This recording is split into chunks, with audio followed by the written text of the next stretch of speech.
Hello friends, welcome on your YouTube channel Raj study point. आज हम history class 7 chapter 3 Delhi के सुल्तान, इस chapter का फर्स्ट पार्ट हम अपने यूट्यूब चैनल राज स्टडी पॉइंट पर अपलोड कर चुके हैं। आज हम सेकंड पार्ट कवर करेंगे। हमारा टॉपिक है खलजी और तुगलक वंश के अंतर्गत प्रशासन और समेकन, नज़दीक से एक नज़र। जब दिल्ली पर खलजी और तुगलक वंश ने शासन किया तो उनके प्रशासन और समेकन पर नज़दीक से एक नज़र डालेंगे। दिल्ली सल्तनत जैसे विशाल साम्राज्य के समेकन के लिए विश्वसनीय सूबेदारों तथा प्रशासकों की जरूरत थी। दिल्ली के आरंभिक सुल्तान, विशेषकर इल्तुतमिश, सामंतों और जमींदारों के स्थान पर अपने विशेष गुलामों को सूबेदार नियुक्त करना अधिक पसंद करते थे। इन गुलामों को फारसी में बंदगा कहा जाता था। दिल्ली के आरंभिक सुल्तान जो थे, जैसे इल्तुतमिश, कुतुबुद्दीन ऐबक, तो ये क्या करते थे, सूबेदारों की जो नियुक्ति होती थी तो ये ज़मींदारों और सामंतों के स्थान पर अपने गुलामों को सूबेदार बनाना अधिक पसंद करते थे। इन गुलामों को सैनिक सेवा के लिए खरीदा जाता था। इन्हें फारसी में बंदगा कहा जाता था। इन गुलामों को फारसी में बंदगा कहा जाता है तथा इन्हें सैनिक सेवा के लिए खरीदा जाता था। उन्हें राज्य के बहुत ही महत्वपूर्ण राजनीतिक पदों पर काम करने के लिए बड़ी सावधानी से प्रशिक्षित किया जाता था। वे चूंकि पूरी तरह अपने मालिक पर निर्भर होते थे, इसलिए सुल्तान भी विश्वास करके उन पर निर्भर हो सकते थे। गुलाम जो थे पूरी तरीके से अपने मालिक पर निर्भर होते थे और इसलिए सुल्तान जो है वे भी उन पर विश्वास कर सकते थे। खलजी तथा तुगलक शासक बंदगा का इस्तेमाल करते रहे और साथ ही अपने पर आश्रित निम्न वर्ग के लोगों को भी ऊंचे राजनीतिक पदों पर बैठाते रहे। खलजी और तुगलक शासक जो हुए वह दोनों ही बंदगा यानी फारसी में जिन्हें गुलाम कहा जाता है, उन दोनों का इस्तेमाल करते रहे और साथ ही जो उन पर आश्रित था निम्न वर्ग, उन लोगों को भी ऊंचे राजनीतिक पदों पर बिठाते रहे। ऐसे लोगों को सेनापति और सूबेदार जैसे पद दिए जाते थे, लेकिन इससे राजनीतिक अस्थिरता भी पैदा होने लगी। जब निम्न लोगों को ऊंचे पदों पर बैठाने लगे तो जो उच्च वर्ग के लोग हुआ करते थे तो वो दोनों टकराव, उनमें और शासक वर्ग में टकराव होने लगा और इसलिए राजनीतिक अस्थिरता भी पैदा होने लगी। गुलाम और आश्रित अपने मालिकों और संरक्षकों के प्रति तो वफादार रहते थे, मगर उनके उत्तराधिकारियों के प्रति नहीं। जो गुलाम थे वे पूरी तरीके से अपने मालिकों के प्रति हमेशा वफादार रहते थे, परंतु जो उनके उत्तराधिकारी होते थे उनके प्रति वे वफादार नहीं रहते थे। नए सुल्तानों के अपने नौकर होते थे। हर सुल्तान के अपने अलग अलग नौकर होते थे। फलस्वरूप किसी नए शासक के सिंहासन पर बैठते ही प्राय नए और पुराने सरदारों के बीच टकराहट शुरू हो जाती थी। आश्रित क्या होता है? आश्रित ऐसा व्यक्ति होता है जो किसी अन्य के संरक्षण में होता है और पूरी तरीके से उस पर निर्भर भी रहता है।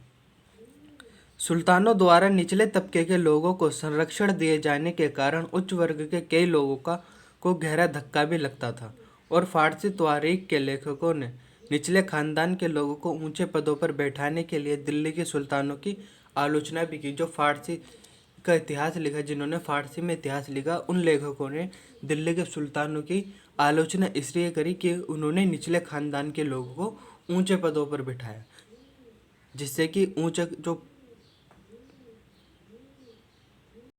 उच्च वर्ग के लोग थे उनमें और शासक वर्ग में टकराव की स्थिति होती थी।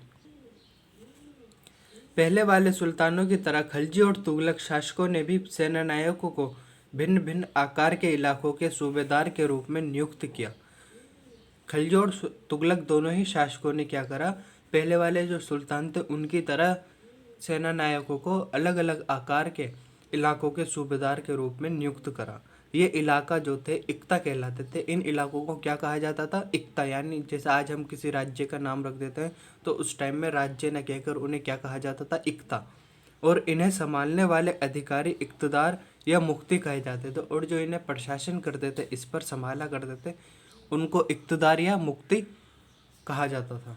मुफ्ती का फर्ज था सैनिक अभियानों का नेतृत्व करना और अपने इक्तों में कानून और व्यवस्था बनाए रखना। मुफ्ती जो था उसका क्या फर्ज था? अपने सैनिक अभियानों का नेतृत्व करना और जो उनका इलाका है इक्ता, उसमें कानून व्यवस्था कानून और व्यवस्था दोनों ही बनाए रखना। अपनी सैनिक सेवाओं के बदले वेतन के रूप में मुक्ति अपने इलाकों से राजस्व की वसूली क्या करते थे। जो उन्हें सैलरी मिला करती थी तो वह राजस्व के रूप में मिलती थी। जो उनका इलाका है उससे वे राजस्व वसूलते थे और उसमें से अपनी सैलरी रुकाकर और अपने कर्मचारियों की भी सैलरी रुकाकर बाकी का राजस्व राजा को प्रदान कर देते हैं। राजस्व के रूप में मिली रकम से ही वे अपने सैनिकों को भी तनख्वाह देते थे। मुक्ति लोगों पर काबू रखने का सबसे प्रभावी तरीका यह है ताकि उनका पद वंश परंपरा से न चले और उन्हें कोई भी इक्ता थोड़े थोड़े समय के लिए ही मिले, जिसके बाद उनका स्थानांतरण कर दिया जाए। मतलब कि उनका जो पद है वह वंश परंपरा पर आधारित ना हो और उन्हें कोई भी जो इक्ता मिले वह सिर्फ थोड़े समय के लिए ही मिले और उसके बाद उन्हें एक इक्ता से दूसरे इक्ता में स्थानांतरित कर दिया जाए। जब दिल्ली के सुल्तान शहरों से दूर आंतरिक इलाकों को भी अपने अधिकार में ले आए तो उन्होंने भूमि के स्वामी, सामंतों और अमीर जमींदारों को भी अपनी सत्ता के आगे झुकने को बाध्य कर दिया।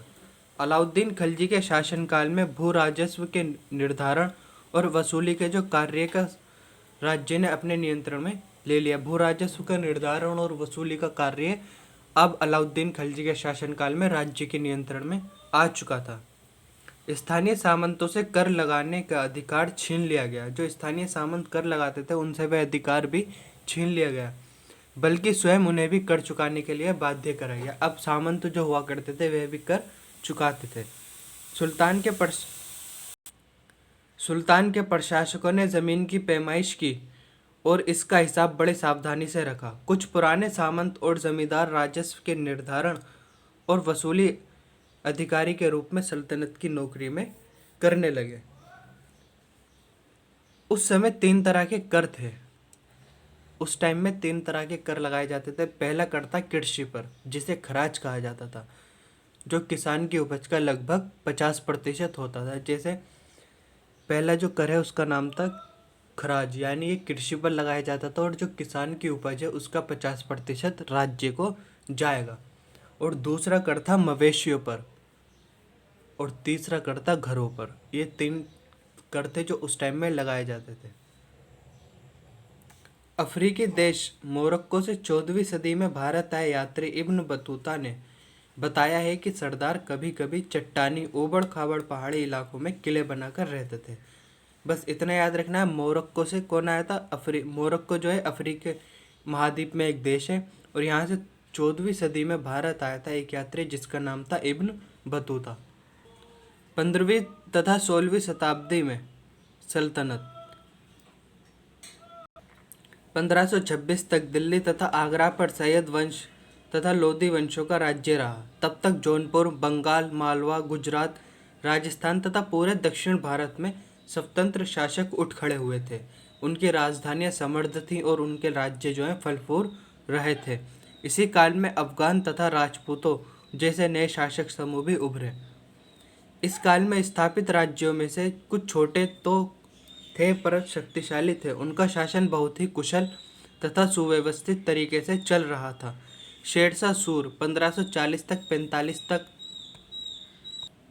शेरशाह सूर 1540 तक 40 से 45 तक इन्होंने शासन किया। इन्होंने बिहार में अपने चाचा के एक छोटे से इलाके के प्रबंधक के रूप में काम शुरू किया था।